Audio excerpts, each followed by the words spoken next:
ये कहानी लाहौर के एक अमीर लड़के वकार की है, जिसे सब प्यार से वक्की बाबू कहकर बुलाते थे। वक्की बाबू के वालिद सीठ शकील एक मशहूर जूतों के ब्रांड पापी शूज के मालिक थे। एक दिन जब वक्की बाबू फैक्ट्री गया तो उसने अपने वालिद को एक बूढ़े मजदूर पर हाथ उठाते देखा।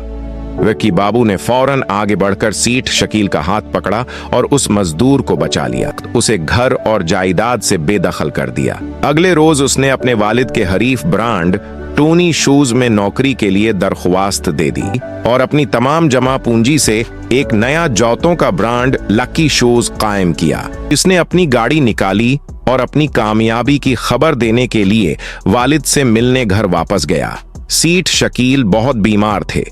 उन्होंने वक्की बाबू से माफी है मांगी और वक्की बाबू ने भी दिल से अपने वालिद को माफ कर दिया और उनके साथ रहने लगा। आज पापी शॉज और लकी शॉज दोनों बड़े ब्रांड्स हैं और वही शराबी लड़का वक्की बाबू अब इन दोनों का मालिक है।